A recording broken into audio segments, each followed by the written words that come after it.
And from like the inside of who I was, I said, I need to pray.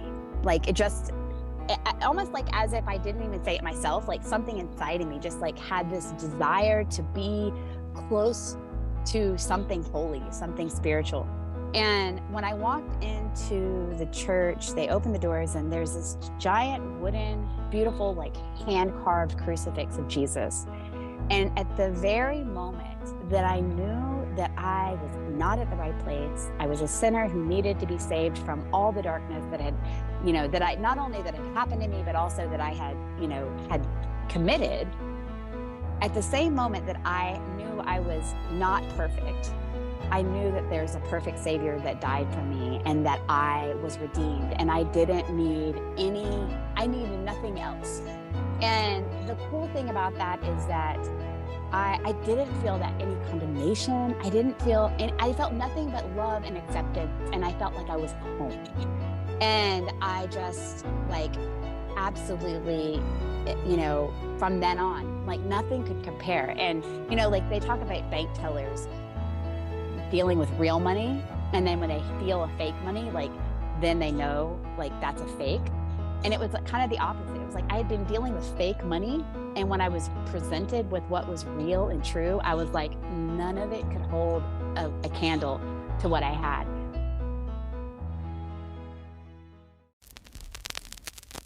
There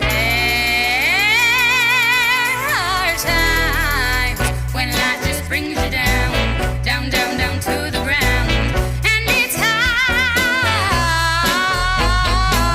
when you can't see the light, 'cause things don't look so bright. So now it's time to reframe and retrain your brain. It's time to look for the good. You know that you should. Why don't you join me? 'Cause I'm seeking sunshine. I'm seeking sunshine. I'm seeking sunshine. Oh, oh, oh. I'm seeking sunshine. I'm seeking sunshine. I'm seeking sunshine. I'm seeking sunshine. Welcome to the Seeking Sunshine podcast, where we're going to learn how to find the happy when life gets stormy. I'm Karaleigh Garrison, your host and guide on this incredible journey of self-discovery and empowerment. In a world that often seems clouded with negativity, this show is here to flip the script on how we perceive the world around us and everything life throws our way. We're on a mission to banish those negative mindsets and uncover the beauty that surrounds us. It's all about realizing that when you change your perspective, you reclaim your power. There is always something to be grateful for, but it starts by changing the way you look at it. Far too often, we view our lives through this really narrow lens of what is, and we miss the big picture. So the next time something bad happens, I dare you to reframe it and seek the sunshine and watch how it can transform your life. Remember, you need the darkness in order to see the light. Remember that there are trials in every blessing and blessings in every single trial. Seeking sunshine, this entire mindset, has changed my life, and I promise that it can change yours too. Trust in the power of your journey. Trust that your pain can become your purpose, and that your mess can be your message. Life is hard, but we can choose to be happy anyway. Welcome to Seeking Sunshine. Hey everyone, welcome back to the Seeking Sunshine podcast. Thank you so much for joining me today. I hope that you cannot hear my wild kiddos in the background. Never mind, pretty sure you can. This is one of those times where I just didn't quite get this intro recorded while everybody was at school. And it's one of those times where I forgot to pick up medications from the pharmacy. And so it is actually Monday night when if I'm running on last minute time, and it's time to record the intro before my podcast comes out Tuesday morning. And so I sent my husband off to the pharmacy to go pick up the medications for my son, who really needs his night meds. And if he doesn't get his night meds, he gets really, really, really hyper right about this time. And he gets just really loud. And so that is what is going on right now in my house. And so that is my life. And that is the loudness that is happening. I am very much trying to minimize it. But I've come to this realization that like maybe I've been trying to be a little bit too perfect. Maybe I've been hiding a little bit too much of the reality of my life. And I think maybe you're okay with seeing behind the curtain a little bit, because maybe it helps you realize that it's okay to be loud and messy and have an insane life. And I hope that you know that that's okay. It's okay for it to be wild and chaotic sometimes, or all of the time, because that's what it looks like over here. So anyways, today's episode is so amazing. It's gonna knock your socks off. I'm really excited to share this interview with you. This is the kind of interview that like I had goosebumps the whole time, and it's so good. I am a little bit, I don't know, regretful. I did this thing at the beginning of the year because right now it is September, and I asked for interviews in January, and I got a lot of people who wanted to be interviewed, and I ended up getting so many people who wanted to be interviewed back at the beginning of the year. And so I didn't just like release, 30 or 40 interviews in January and February. I've been kind of releasing them one by one, which was great for the summer when my kids were in school. And it's still great, but it also means that this interview happened at the very beginning of February, which means it happened kind of a while ago. And the interview is timeless, first of all. Elaine's freaking incredible. She is a rock star human being that, like, I could listen to this interview over and over again for the rest of my life and get something new out of it every single time. However, some of the events in like her life, like for example, she was running for Miss Texas, that like happened already.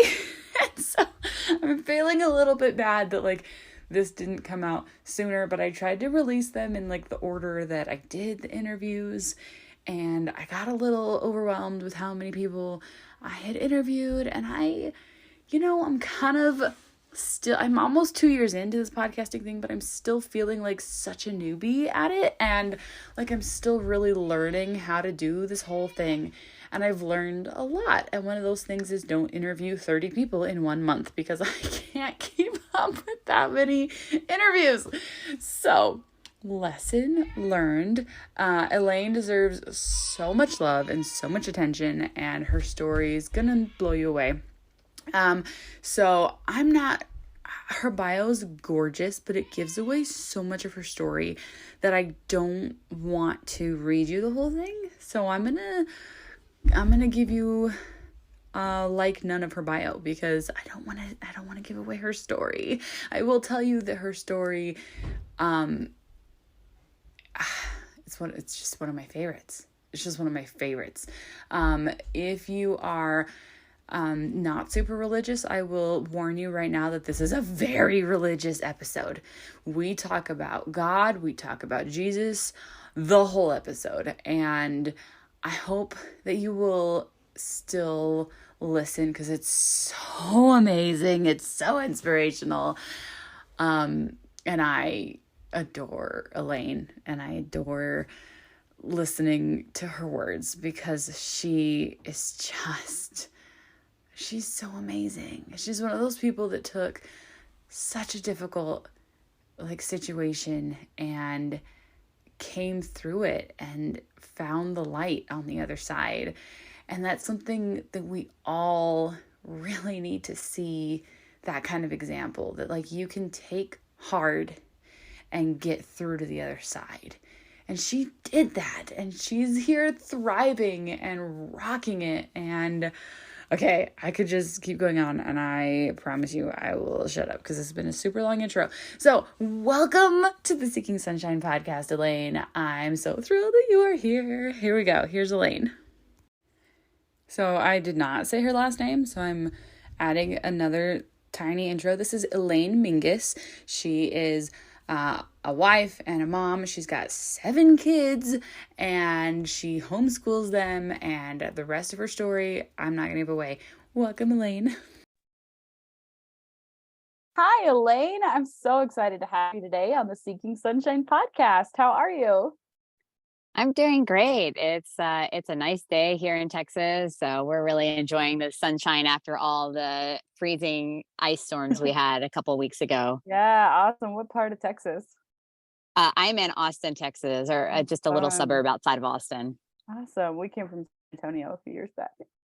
Well, we could sit and chat forever, but let's dive into your story. I want to hear how you made it to where you are today, what made you you, and all the things that came into that, which as much as you can do. Yeah, so I mean, I can start at the very beginning, or what I consider the beginning is that my family moved to a small Texas town when I was 10, and we got pretty involved in a small church there and was involved in the youth group pretty heavily, and just was living living the life and being a kid and running around and drinking out of water hoses and playing volleyball.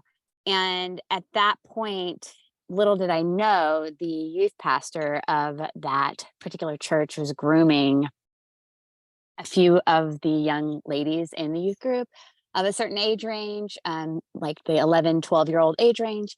And I was one of them, and just didn't, I was 11. I didn't know what that was about. I was, playing My Little Pony and watching, Never Ending Story, and didn't just thought that he was paying attention to me in a special way. Didn't really understand that he was so much older than me that was inappropriate. And I just want to point out that it's like when you're that age, like we are just taught that like those are authority figures. Absolutely. Listen, and we're coming to this point in society where it's like, well, yes, you need to respect authority, but you need to respect your own self more. And so that's exactly. And so when I was 11, when you're 11, I have an 11-year-old, you're going through so much change. You're kind of not yet a teenager, you're not a child, and so you're figuring out who you are and where your boundaries are. And so at that point in my life, me and my dad were kind of butting heads. I was looking for autonomy and he was looking for control. And so what was really kind of horrible about the way that I was groomed is that the youth pastor would take these emotional moments that I had as an 11-year-old, where I felt distant from my parental figure, my male parental figure, and kind of twist it in this ugly way and say, well, oh, that's so sad. He shouldn't have treated you that way. Let me treat you better.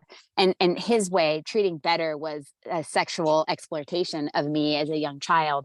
And so I fell into that and felt very like, oh, he loves me.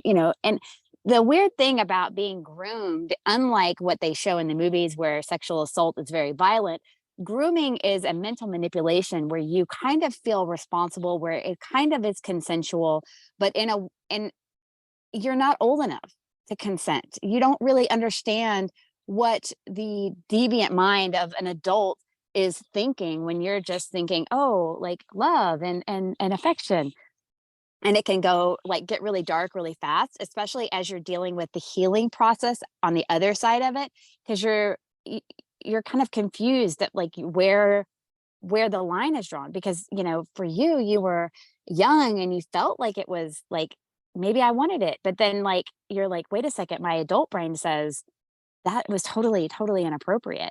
And so it does a lot of damage further on, and that's definitely an area that I'm working to kind of bring awareness to. I'm running for Yeah. Mrs. Texas. And so one of my Mm. platform will be sexual abuse awareness and really focus on the aftermath and the healing process of sexual abuse, especially when it comes to grooming. And so, That's an amazing platform.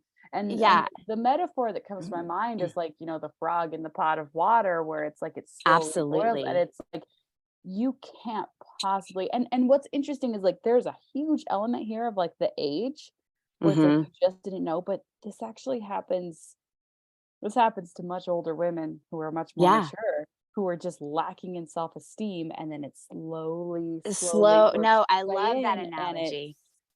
and it's so, so hard, and that's why it's so important for, like, us to not blame victims because, like, it is such a subtle thing at first, and it's not like abusers Yeah. don't just come out and, like, hit people or assault people, like, it's a Mhm. little slippery slope, and It they make you think it's all your fault, and yeah, sorry, go on. Yes, no, I actually just watched the Netflix drama, or the documentary called Bad Vegan, and she is like, this, I mean, multi-million, like she's doing all this great stuff.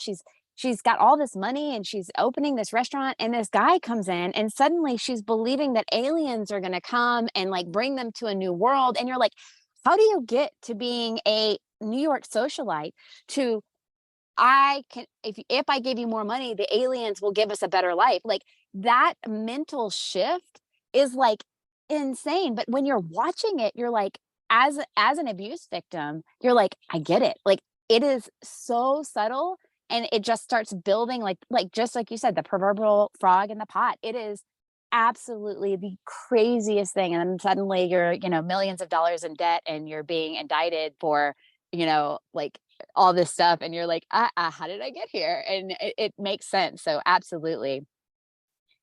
So going on from there, my eventually it was found out what was going on. And the horrible thing about the way that it was found out is that when my father found us, he um struck me as a young child and just didn't blame the adult in charge and blamed me. And as an adult, I can kind of understand that like he was just like really overwhelmed with the situation. But as a child, like it was a total wrong response that he kind of lashed out at me, and I felt like the brunt of the blame. And then when we went to the church faculty, they also he had the predator went before me and made sure to air out all the grievances and told them that I had seduced him. And I'm like, I like literally didn't know anything. I had never had a sexual encounter before this.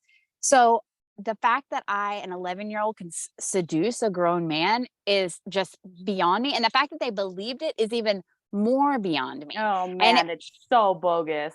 I Oh, and it's so ridiculous. it is. It is. And so I was left with like this insane amount of shame and guilt. And I remember walking out into the breezeway of the church and my mom saying, "Okay, we're going to go to the police." And I was just like, "No, mom, I'm streaming tears. Like, I want this to be over. I'm so ashamed. I want to forget about all of this. Please, let's just sweep it under the rug. Let's just keep going on and just pretend this never happened."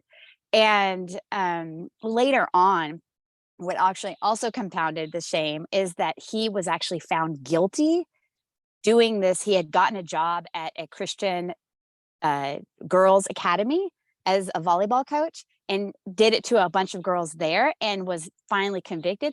And because I didn't go to the police, it was his first conviction. So he got a slap on the wrist. And so then I felt extra shame that I didn't go and, I mean, of course I'm 11. I didn't know. And my mom didn't know. She was trying to do her best. Like, if I had gone, maybe that would have never happened. And so, like, even as an adult, like, this shame keeps compounding on me of like, it was your fault. And I've had to work through so much of that as an adult, even to go, it wasn't my fault. And then my parents' marriage disintegrated after all of this, which then, of course, I felt like it was my fault. I mean, and so all of this led to a very severe 8-year long eating disorder with bulimia, where I got very, very thin and everybody kind of knew something was wrong, but no one could really kind of pinpoint because I was very high functioning and I was making straight A's and I was on National Honor Society. I graduated in 3 years.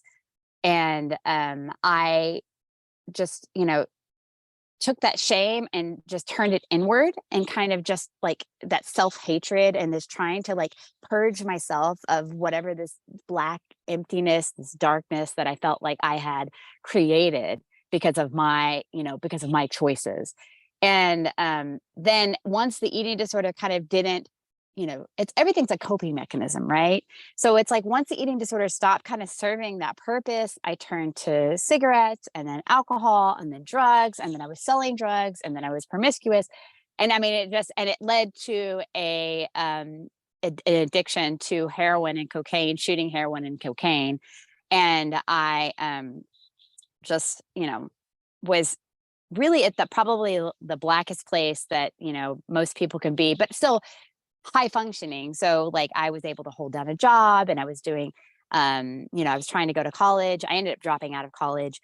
And so there was one specific day where I just had this, you sense something is changing in the atmosphere sometimes in your life and you don't really know how to like put your finger on it.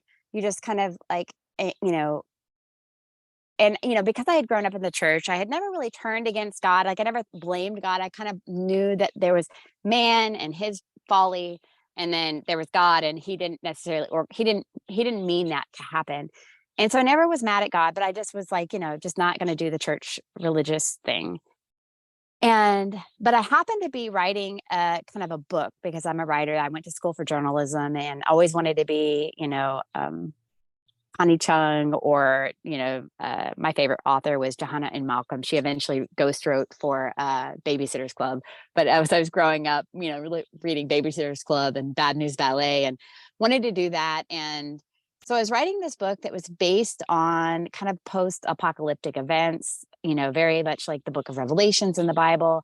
And so I remember sitting down, I took a hit of X.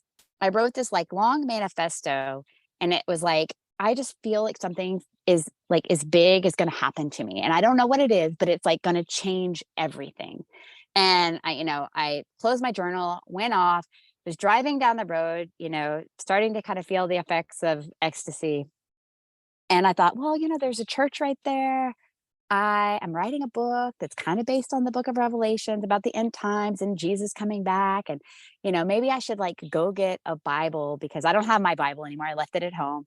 And, a good writer does research, right? I mean, you've got to like do research. So I hadn't read the book of Revelations in a long time. Might as well go get a Bible. And that day I was dressed like what I call the bride of Satan. I had this big black tutu on and this black leather bodice and blood red lipstick. And I had taken like part of the tulle and cut like a little like section off and like put it on this like headband that I had and like wore it like a veil. So I literally walk into this church. Okay, I have to say that sounds awesome, and I want to see that outfit. I know. I wish there was digital like photography back then because it definitely would have taken a selfie that day. And so I walk in, and I'm just thinking like that's my personality. I wore, 14-hole Doc Martens. I carried a strawberry shortcake lunchbox when I was in high school, like as a purse. I was just thinking like, I'm just being super creative, but it ends up being like really kind of a pivotal, like visual picture of my story because I walk in with like this just really heavy darkness all around me and just, and it's like almost like a beautiful darkness because it looks I look fine on the outside, but inside I was, just really heavy with guilt and shame. And when I walked in, I was, there's these two little old ladies and I said, can I have a Bible?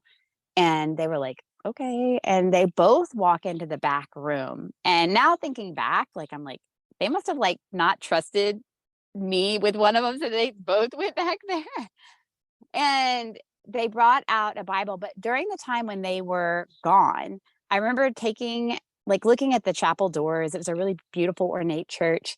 And I like shook the chapel doors and they were locked. And I was thinking, this is not like, you don't lock chapel doors. Like this should be open. Like, it's like, the church is supposed to be this like big open door to everybody.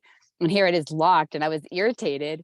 And so when they walked back in and handed me the Bible, and I said, I need to get in the chapel. And they were like, why do you need to go into the church?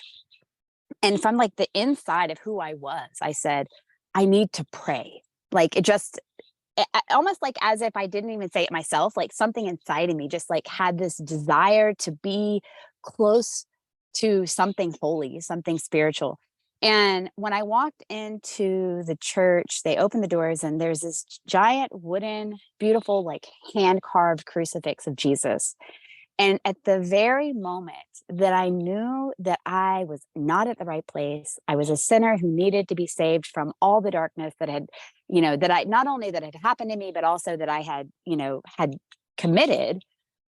At the same moment that I knew I was not perfect, I knew that there's a perfect savior that died for me and that I was redeemed and I didn't need I needed nothing else. And the cool thing about that is that I didn't feel that any condemnation. I felt nothing but love and acceptance. And I felt like I was home. And I just like absolutely, from then on, like nothing could compare. And, like they talk about bank tellers dealing with real money. And then when they feel a fake money, like then they know like that's a fake. And it was kind of the opposite. It was like I had been dealing with fake money. And when I was presented with what was real and true, I was like, none of it could hold a candle to what I had.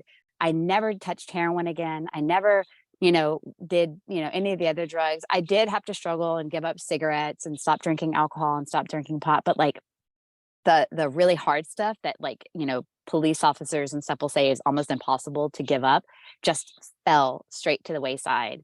And I mean, from then on, my life was just radically changed. Your story's gonna make me like totally cry. That's incredible. My shirt right now, it says "It is well with my soul." Oh, I love that. I love that. Because that scripture. Yes. And I was like, I really just need this today. I need to feel that, that spirit that is just everything. Okay. Yeah. Your story is amazing. Keep going. Yeah. So, from then on, the craziest things happen though. As a drug user, you would like totally be head over heels if you had found drugs you forgot about. I found bags of cocaine I had forgotten about. I opened the door one time of my car and there was a bag of pot, like literally at my feet. And so I had to constantly make decisions after this that I was going to flush these things down the toilet. I took my bong, a beautiful bong, and all my friends were really mad at me. I took it to 360 Bridge in Austin, which is probably really, really bad that I did this, but I like did this like ceremonial, like threw it off the 360 Bridge, and so sorry, City of Austin, that glass is all at the bottom of the river because of me. But I just needed to do something radical to show that like I was done with all of that had totally held me captive for so long, because I really was. I was captive to my shame. I was captive to my sin. I was captive to my sadness.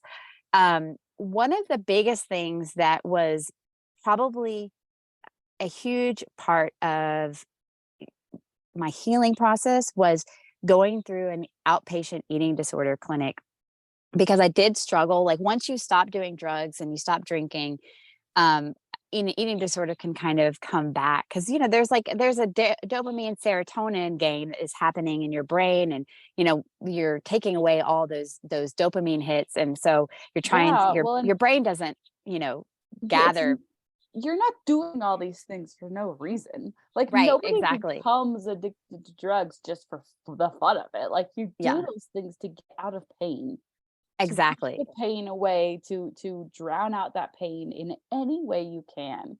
And so you can't, like, the problem is never like the addiction.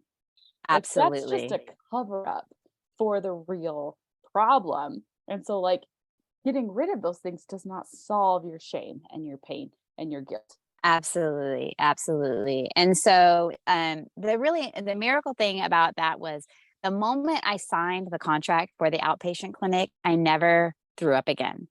I did go through the therapeutic parts of it so that I could learn why I was doing things, how to healthy eat and do all the healing process. So, not my entire story wasn't just like one giant miracle where suddenly I was delivered.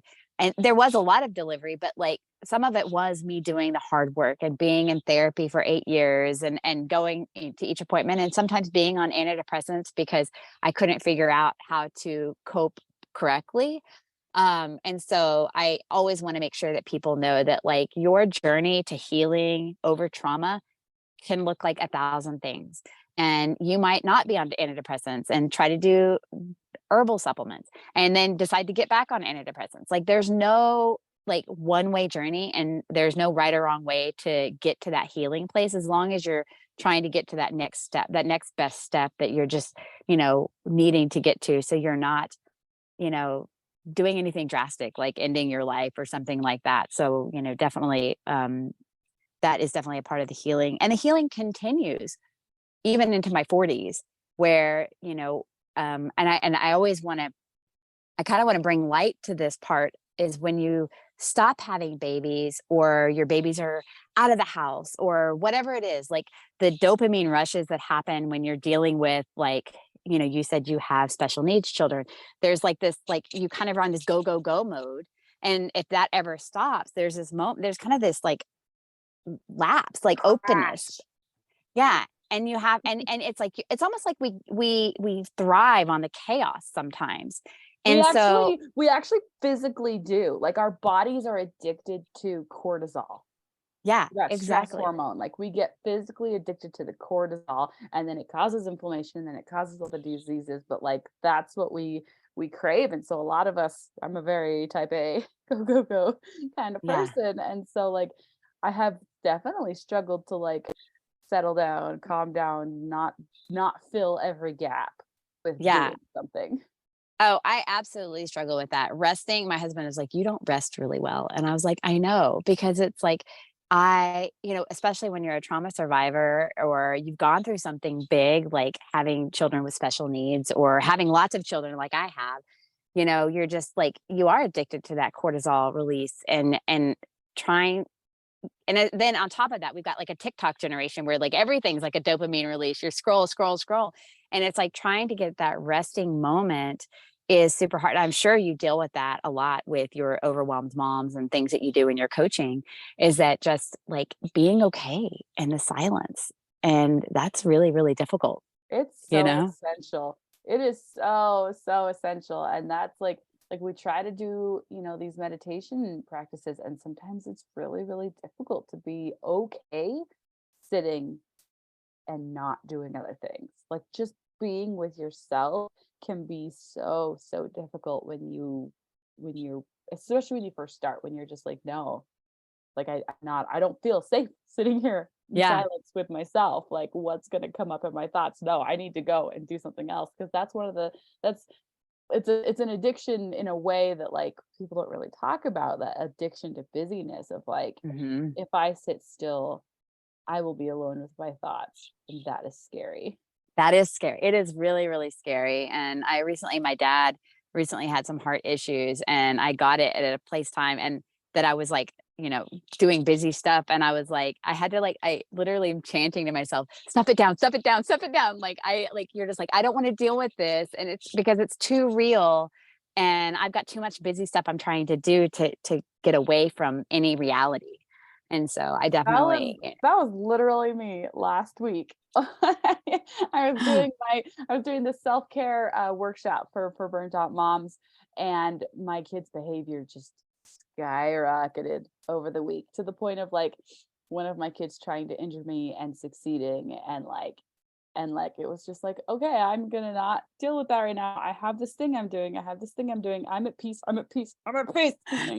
Convincing myself that I'm not, that I'm okay. I'm fine. I'm okay. And then it ends and it's this week. I'm like, oh my gosh, I didn't realize, I didn't let myself really feel it. I didn't really pay attention to those emotions and how emotionally damaging it was. yeah, Not just the physical pain of someone punching you, even though he's a kid, right? It still hurts. It still is yeah, physically painful. So emotionally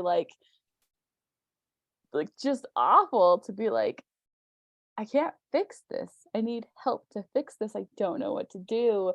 This is how to, as a mother, you're like, I just don't want this to be Well, my and there's so many life. things as a And mom, like yeah, compounding, like, well, I should have done this or I should have said this. And, and I think that's why, the Sabbath is, God said he worked 6 days and then he rested on the Sabbath. And it's like that Sabbath. And it's such a hard thing to take, but it's like, I really believe that seventh day of rest, whatever day it is, whether it falls on Sunday or Saturday or Monday, just that day of rest that says, I am going to be still and know that you are God. And it is not actually my job to fix the world. It is your job. You hold it all in your hands. And I am just a recipient of your grace and your mercy in this moment. And this is my stand that says, I am not God. You are God. And I'm going to let you fix it here. oh my And, gosh, I love that yeah. so much. And I want you to know how much I personally like needed to hear that. And I am so sure that so many other people needed to hear that, because I mean, I'm very religious, definitely, we go to church every Sunday and it's a day of rest and goodness, yeah, I'm not very good at No. taking What mom as a day of is rest. like, I know, right? And it's like, okay, well, the laundry didn't get done yesterday, so it has to get done today. And you guys didn't get your rooms clean yesterday, so we're getting it done because I want to, it's yes. always something where it's like we feel like we have to control everything and there's just not enough time. And the answer to everything is trust God. Yeah. Right Yeah. over Well, to and it's him. like when we don't take a day of rest, we're also, like you said, we're teaching our children not to rest. They're not allowed to rest. And we're building up this like hustle culture, which of course is like the antithesis of what you're trying to teach as overwhelmed mom. And it's like, but it's so ingrained in us to try to earn our salvation almost, and Yes. I was actually listening to a pastor this morning and he was like, that's like an area of pride in all of us, that we're like, we think that we are able to do it all. And it's like, the work has already been done. In my faith, it's been done on the cross. Like, it was finished. We are just now walking out the finished, the parade procession of it all. And if we can just walk in that peace and that knowledge that we're just like doing all the fun stuff. And obviously a lot of it's work, just the mindset change is so powerful. And I'm still trying to master it for sure Oh yeah, myself. it's a lifetime of mastery. I had this thought earlier today as I was kind of tackling like heavy things that have been going on in my life, like with my kids and their behavior, and like it's been really draining and it's been really heavy. Just this idea of like, I am not supposed to fix them. Yeah. Oh, Even it's so even as a powerful. mom, like even as a mom, where you're like, no, they're my responsibility. Actually, all I can do is to do my best to do what God has for me, and then just let him take over. Like, I Yeah. cannot control them. I cannot control how their minds work. I can do my best. Yeah. And it's so That's it. frustrating, but like also so freeing. Like, you're not responsible for them. I mean, you are to a point, but not really. And it's like, but it's so scary because you're like, well, what's going to happen? Because you just love them so much. And, but that fear can be damaging in of itself, is like too much Oh control and too yeah. much, like responsibility. But Guys, I just wanted to pause here for 1 second to let you know about the awesome thing that I'm doing right now. I'm so excited to announce that I'm offering a custom song experience for a small number of people.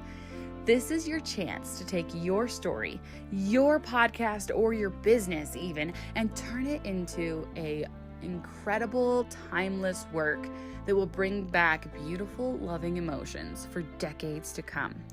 This is such a perfect gift for your spouse, for a newborn baby, or for a parent, and it's a really great way to embody your business or your podcast's mission. We're going to meet together several times and deep dive into the message and emotion you want to convey to make sure that you're getting something that you absolutely adore. A custom song is an incredible asset for advertising, for lifting team spirit, and for like encapsulating family memories. If you are interested in a custom song, please email custom songs at karaleigharrison.com. One of the cool things is recently me and my daughter went to LA and just on a mommy daughter trip. And it was, for the most part, I was trying not to work. I have a vintage furniture business that I run here in Austin. And I didn't have any furniture. Like I do a weekly drop of vintage furniture. And I didn't have any furniture that I was going to do because I was just like, I got too busy. My dad had the heart issue thing. And it's amazing that I released no new furniture. And I had more sales on that Tuesday and the week beyond than I've had in months. And it's like, if we could just rest and really go, you know what, like what will be, what comes, like, as long as you've done the work and just trust, like what will be. And it, like, everything that is supposed to be yours will come to you if you just realize that you don't have to fight for it. Like, it's already yours. It's just, the more you fight for it, the more you're you to struggle for it, and it just pushes it away more because you can't just receive. You can't just let it be. Yeah, it's like, it's so it's like getting out of a what's it called, the undertow. Like, it's counterintuitive. You're supposed to go with it instead of fight against it. And it's just like our natural want is just to fight. So, well, and we're taught that too. Like, we are fighters. We are gonna fight. We're gonna hustle for what we want. We're gonna constantly be there. And then it's like, actually, that is not the way to be. And yet, like, goodness, for so long that was so pounded into our heads of like, work harder. And like, I took that as a part of my identity for so long, and I'm still struggling to like take that out of my identity of like, I think we'll always struggle that in that, because there's just that need to just prove ourselves. And one of the biggest stories from my personal life that I have gone through is I was a blogger for 10 years.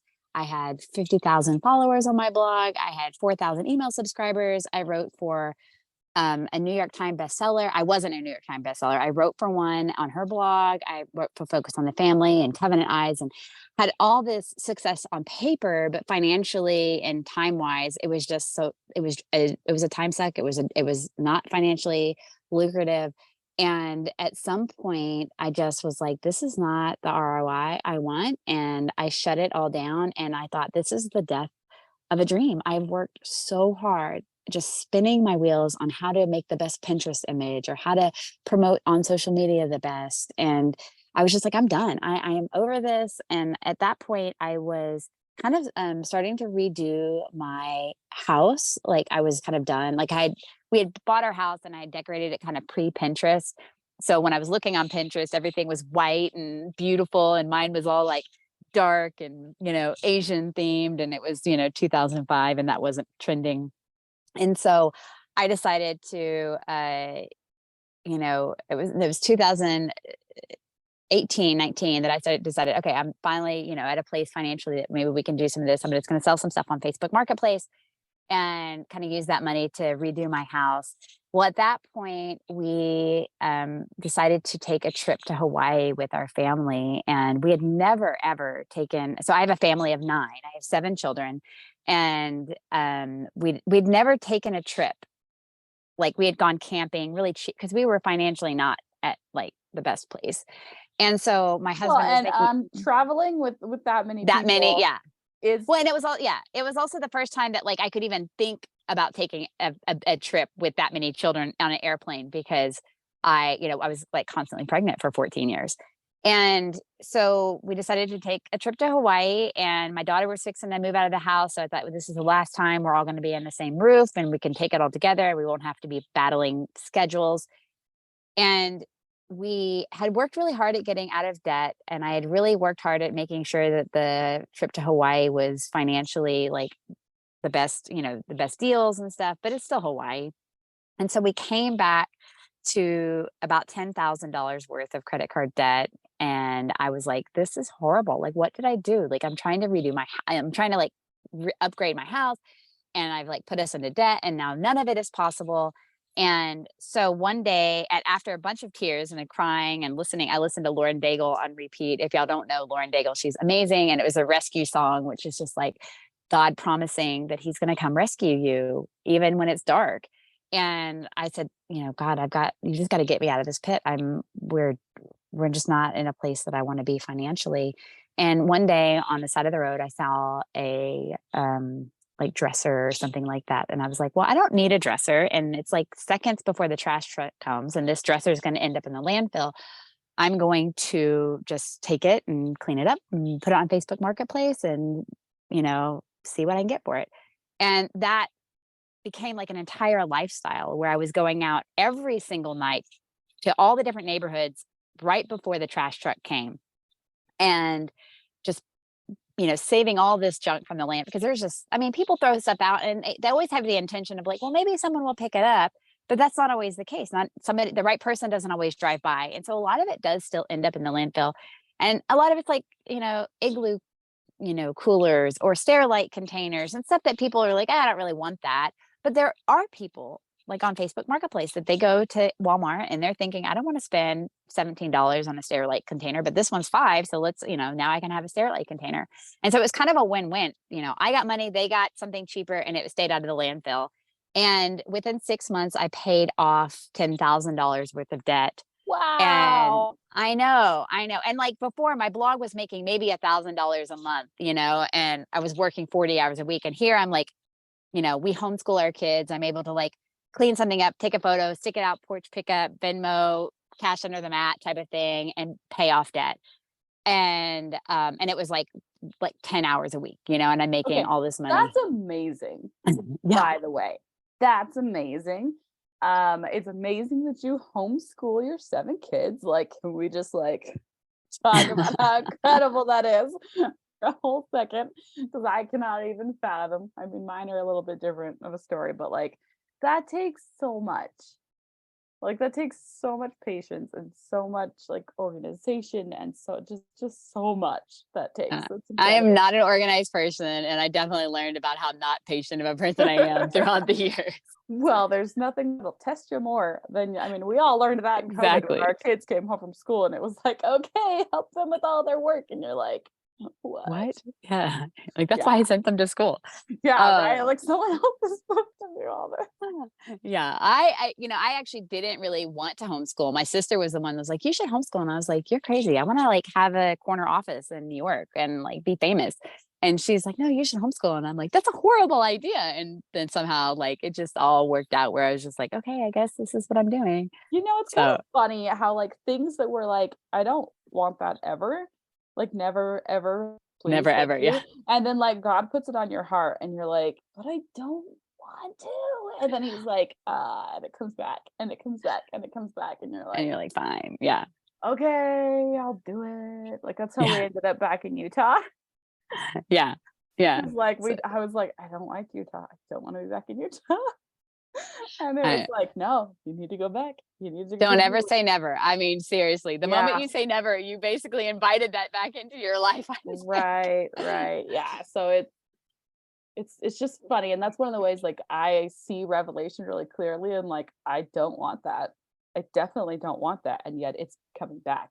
It's coming back to my heart over and over and over and over again. And I know it's not me because I don't want it. Yeah, no, I totally, it's so funny because that's how like, so through the, so I started, doing what I do. And then now I shifted to vintage furniture at some point, and now we make, 6 figures and like doing vintage furniture, and it's great. And because of the, like, I don't want to call it trauma, but kind of trauma from blogging for so long and spinning my wheels, like I was like, I don't ever want to do that again. Like, I'm good. Like, I know I always dreamed of being a writer and a speaker and all this stuff, but that's just, that season's over, and I'm making lots of money doing vintage furniture, and it's like way easy. But the strange thing that happened was one day I saw this guy speaking on the Bible app. You know how when you go open the Bible app, there's like a little like sermonette, it's like 2 minutes. And I'm hearing this guy, and he's like speaking like right at me. And I'm like, who is this guy? I've never heard of him my entire life.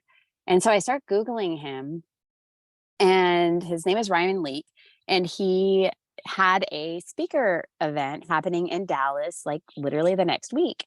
And I was thinking, that's interesting. I really like that idea, but no, no, no. I'm so not. That's old life.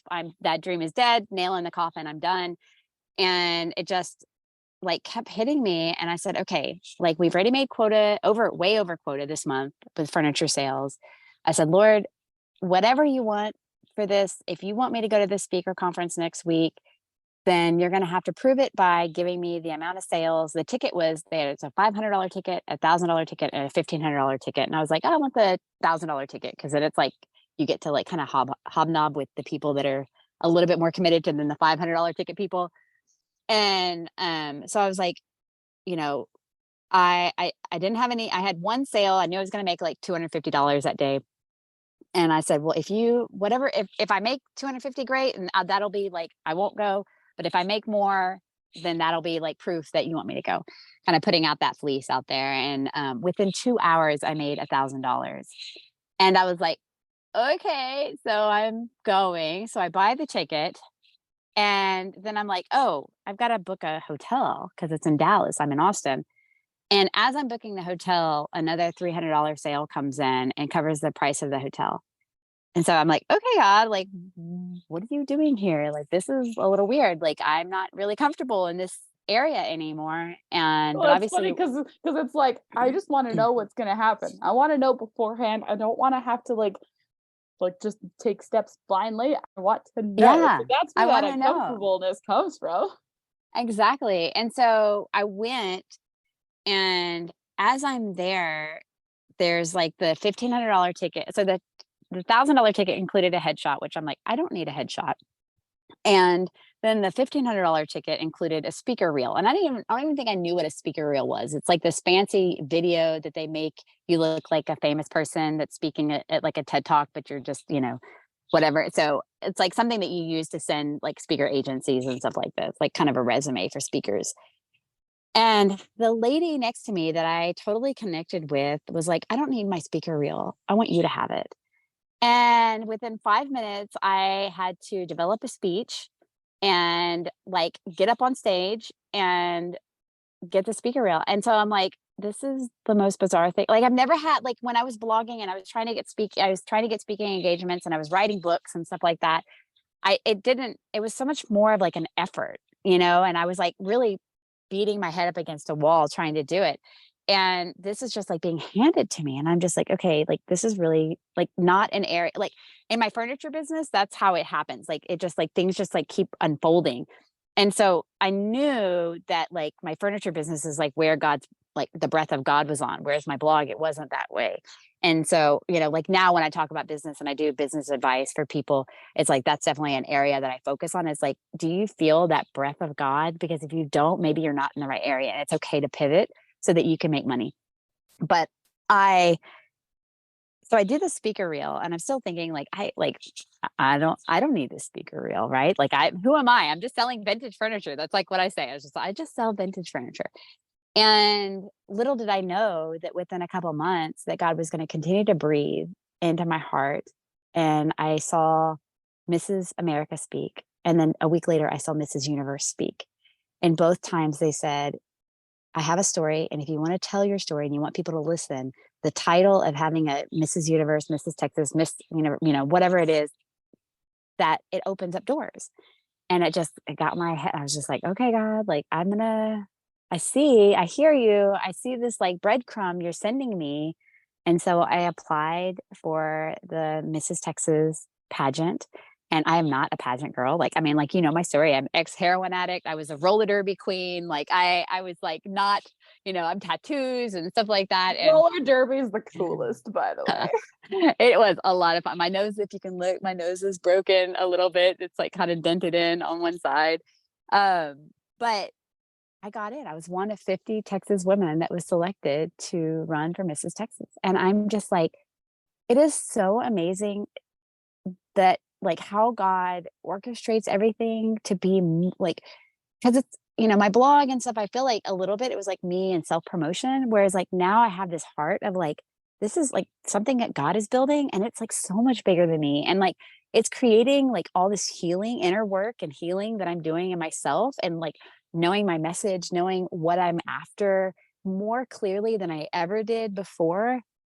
And it's like it's about the generations to come now. And it's like it's so much bigger than myself. Whereas I think my blog, a lot of where I was going wrong, it was just about me and promoting me.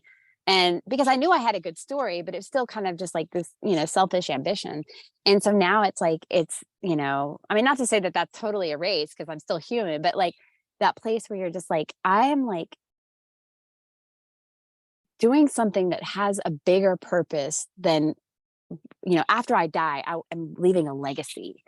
And I could not have ever imagined that between my vintage furniture and Mrs. Texas and all the things that I've gone through, that it totally culminates into suddenly being, invited on podcasts to speak about my story, and, being on stage at different events and talking about different, things that God has taught me through this whole thing. And you're just like, I would not have like all the things that I was chasing before are now chasing me. And it's just so cool to watch God at work, because it's so much more like a place of rest, not a place of hustle. And it's a subtle shift. Like the things I'm kind of physically doing are the same, but the mental shift and the trust is so much different than it was before. Oh my gosh. Amazing. Just so amazing. Okay, so as we wrap up, how can we find you? How can we show support for Mrs. Texas? How can we do all the things? How can we find you? Yeah. So on the internet, my speaking and podcasting website is elainemingus.com. And my Instagram is Elaine Mingus Official, if you want to kind of follow the speaking and the Mrs. Texas and pageant and kind of more of a personal side of me. And I do share business advice, and I share how to speak on purpose. And then if you're looking for vintage furniture, I do ship nationwide. I import Moroccan rugs and Turkish rugs. That is curbvulture.com and curbvulture on Instagram. And I'm pretty active on there, showing how I rehab vintage furniture. And then sometimes I post my Mrs. Texas stuff to my vintage people, but I try to keep it a little bit separate because, they're just there for the vintage furniture. That's awesome. Well, thank you so much for everything. Like really. As we wrap up, one final question is, what final words of wisdom would you share with us? Yeah. So, I mean, I have tons of different little nuggets that I like to share, but I definitely think the biggest one is that just don't be scared of change.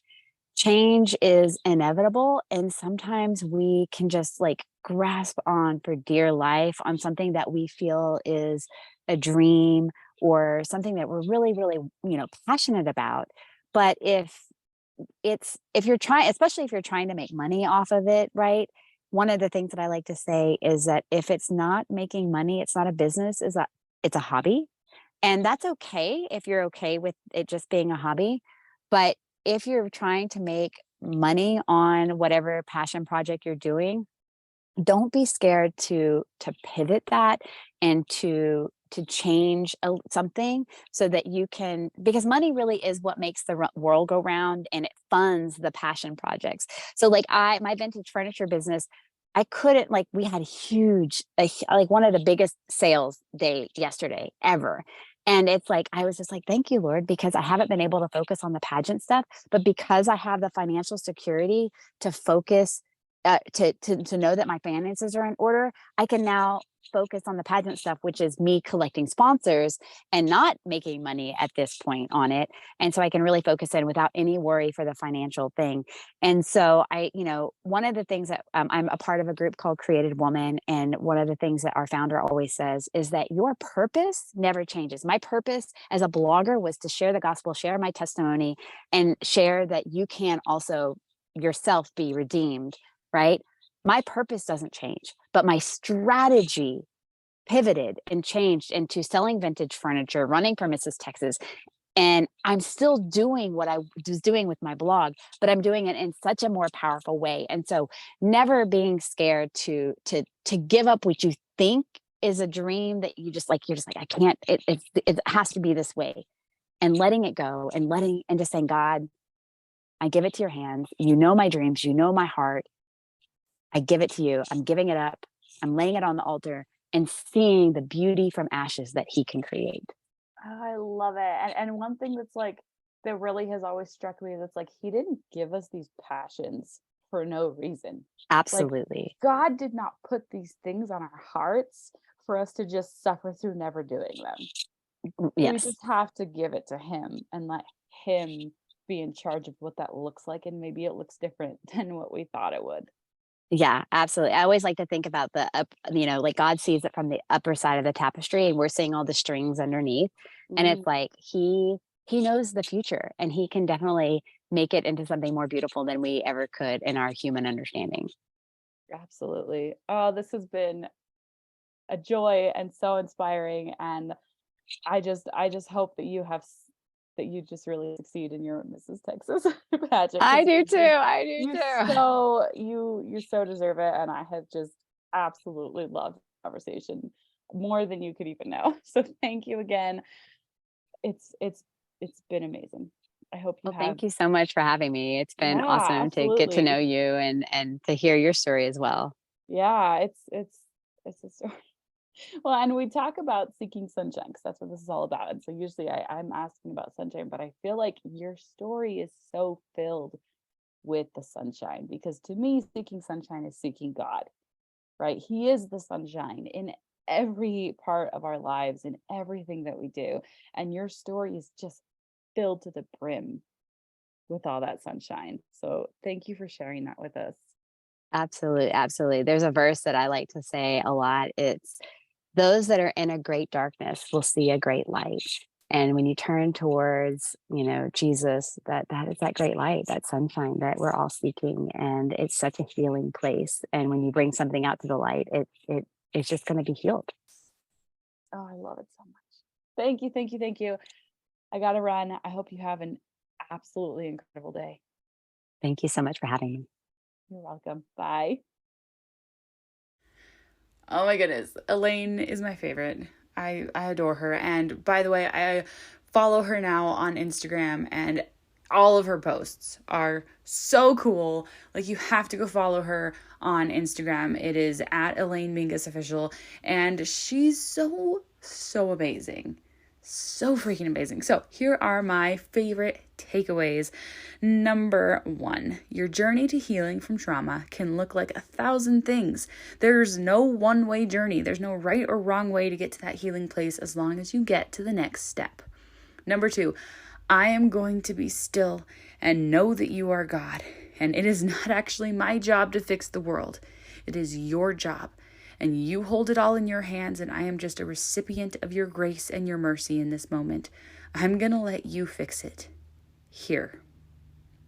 Number 3, we feel like we have to control everything, and there's not enough time. But the answer to everything is to trust God. Number 4, when we don't take a day of rest, we're teaching our children not to rest, that they're not allowed to rest. We're building up this hustle culture. It's so ingrained in us to try to earn our salvation. Number 5, if we could just rest and just trust and know that what will be, everything that is supposed to be yours will come to you if you just realize that you don't have to fight for it. It's already yours. Number 6, all the things that I was chasing before are now chasing me. It's so cool to watch God at work because it's just so much more of a place of rest and not a place of hustle. And number 7, He didn't give us these passions for no reason. God did not put these things on our hearts for us to suffer through never doing them. We just have to give it to Him and let Him be in charge of what that looks like. And maybe it looks different than what we thought it would. Oh my gosh, these quotes are going to make me cry. And I read them to my husband and they made him cry. And If you love these quotes, you have to sign up for my email list. You have to just send me a message through social media. You can find me at Karaleigh.Garrison on Instagram or Karaleigh Garrison on Facebook, or you can just send me an email. Let's see, seekingsunshinepodcast@gmail.com. Send me your email address in any way, shape, or form. Just send me your email address. Get on my email list, and I will send you these quotes in like this really adorable picture that I make every single day. So like it's called a snippet of sunshine, and it will come to your email inbox every day. Okay? All the time, every single day. And you'll get this beautiful quote to uplift your morning every day, first thing in the morning. It's really a fun way to start the day and just bring hope and light and God into your life. I love it so much. Let's see. You can find more from Elaine at ElaineMingus.com. You can also find her on social media, like I already said, at Elaine Mingus Official. And again, it's so much fun to follow her on Instagram because she posts really uplifting things on there. So definitely check that out. And then you can also find her vintage furniture website at curbvulture.com, or she has an Instagram page for that, which is at curbvulture. So go check that out. And then if you want to, I know there's like so many things today. Sorry. Check out my website, which is KaraleigHGarrison.com. I have all the things for like speaking engagements and custom songs. And there's a little shop link where you can buy these quotes in like really cool prints and on purses and on, I don't know, bookmarks and things, which those are really cute and they make really fun gifts. And I think that is all the things. There's so many things today. I'm like running on high alert today. Yeah, anyway, sorry. This is one of those days that had like 1,000 things on my to-do list in my brain. Do you guys ever have days like that where you're like trying to check off the list of all the things in the brain and trying to make sure I don't forget anything? Anyways, I'm so thankful for Elaine for coming on my show and for being patient with me and waiting like 6 whole months before I posted her episode. But it was so worth the wait because it is so amazing. And I hope that if you like sobbed when you listened to this episode like I did, because it just, melted your heart like it did for me, please share it with somebody. Please send it to somebody who just needs this message. Because I know that there is somebody in your life who needs to know how much God loves them. I know it. Okay? I know it. Somebody needs to hear that message today. And maybe it was you. But I know that there's someone else in your life who needs to know how much God loves them.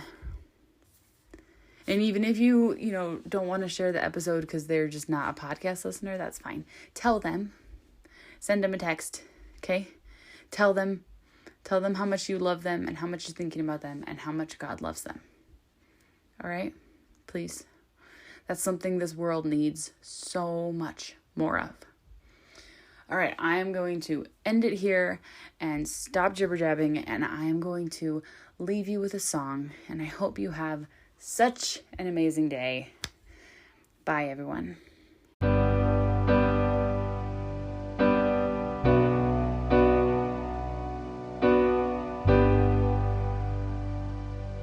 Dear God, I come before thee again. I'm worried that it bothers you. I have the same request. Father, we still need money. Father, please grant me patience. But most of all, what I need is thy strength. 'Cause this is hard. This life I lead is not what I had planned. This is hard. There is so much I do not understand.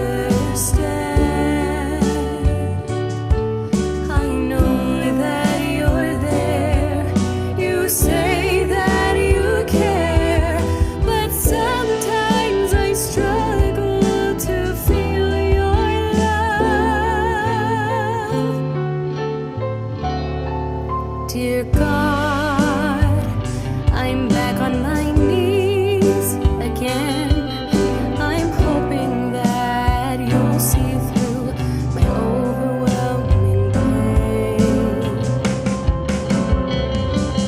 Father, I still want to know you. Father, I'm trying to be faithful, but what I need is to see your hand in my life. 'Cause this is hard.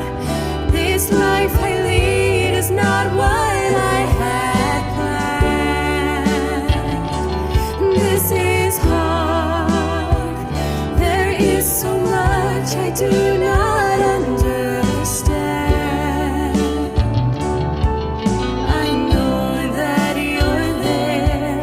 You say that you care, but sometimes I struggle to feel your love. When it's hard